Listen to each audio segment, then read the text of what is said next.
Hello, YouTube. This is an alcohol review of Evan Williams Bottled in Bond.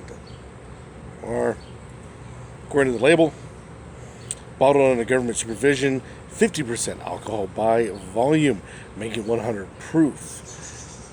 This, oddly, is predictable because it is bottled in bond. Something I did not know anything about until recently, and the label on the side here describes what bottled in bond means. Bottled in bond status is earned only by meeting strict government standards originally passed in 1897 to ensure quality and consistency. In accordance with these standards, the bourbon is 100 proof, aged at least 4 years, produced at a single distillery with a single within a single distillation season.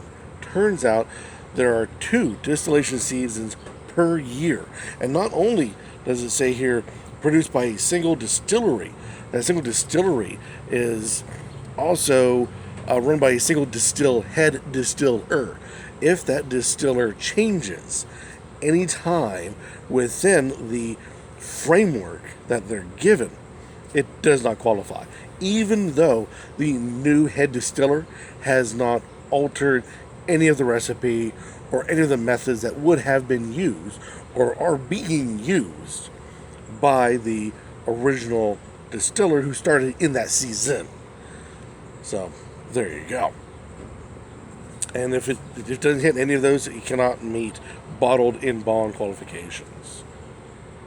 So, 1897 restrictions.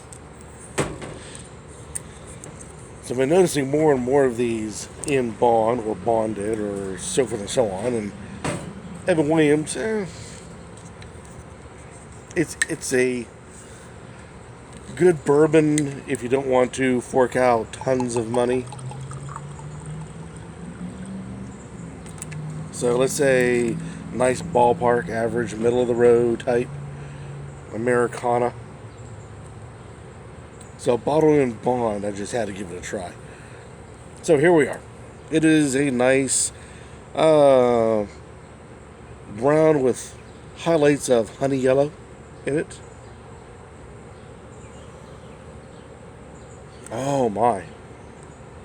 Filled with a lot of fruity notes. Caramel, vanilla,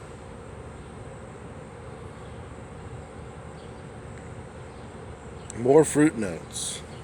Very nice. I get no sting or burn from the alcohol that's in it. There's a very nice nose to it.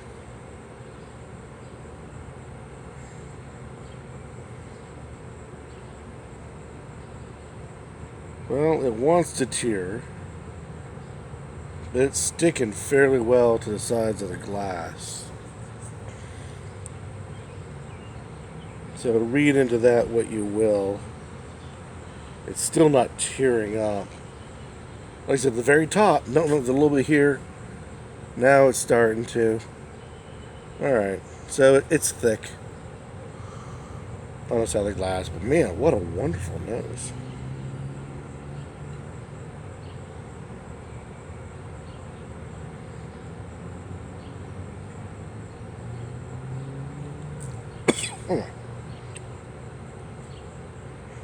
Well, excuse me. Okay, it burns. Initial bite, and then it's flame on from then on. Straight down the throat, stays there. Long hang time with that burn. The tastes, the flavors, kind of get lost in that burn.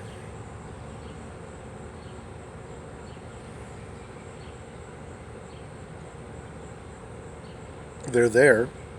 It's nice. But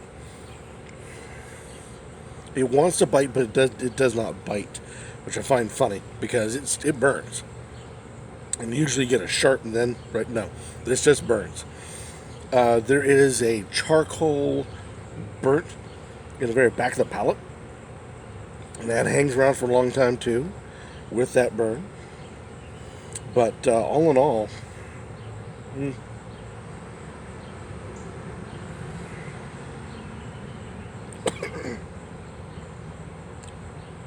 so it's just like drinking a ball of fire. The flavors are there, but that burnt charcoal comes through very, almost overly strong. Yeah, charcoal filtered, which should not. When the charcoal filter it, that does give it some amount of the color. Some of the coloring is because of the charcoal filtering. The bulk of it is due to the bourbon barrel, and to finish it off, they add in artificial colors. At least a lot of places do. Well, this is a Kentucky straight, so maybe they don't. Either way, that charcoal filtering does add some color to it, and it's adding a lot of flavoring to this. Those notes of the caramel and the vanilla and the fruit notes get lost pretty quick with that charcoal filter. Or I should say the burnt wood. Maybe it's the inside of the oak barrel. Either way, whatever's giving you that burnt wood flavor, it dominates through. You do get stone fruits into it. There is a bit of vanilla. There is a bit of caramel, but they're very much so overwhelmed by. Now, obviously, the burn is from the alcohol, which is 100 proof. So, yeah, that's gonna knock you down right there. Would you make it into a cocktail? I don't think so. It's so strong in its own flavors that, yeah, no. I would have to say, and I know would be considered bad advice under other conditions, but I would say have this on ice. That would definitely soften off all those hard edges that just wants to come out. And maybe it'll bring out those subtler flavors of the caramel, because they're there. They're just being overwhelmed. So maybe refrigerate the bottle. Maybe a little bit of ice, a dab of water. That's what I forgot to put into this. A little bit of water would help it out considerably. I'm sure. My fault, guys. I should have done it to begin with. But see what you guys think. This is Evan Williams, bottled in bond. It is a good sipping bourbon once you get the sharp edges off of it. I don't think it would go well in any kind of cocktail, unless it's overly sweet or something that can take on that oak, burnt oak flavor to it. But give it a try. See what you guys think. Any comments down below, warmly welcome. Or better yet, go out, buy it, try it, and make a video of yourself reviewing this particular product, Evan Williams, bottled in bond. And let the rest of us in YouTube community know your thoughts about this particular product. Like I said, not bad. Great nose. Flavor is a bit confrontational. But all in all, it's a nice sipping whiskey. I'll definitely take it cold. Until next time, keep on drinking.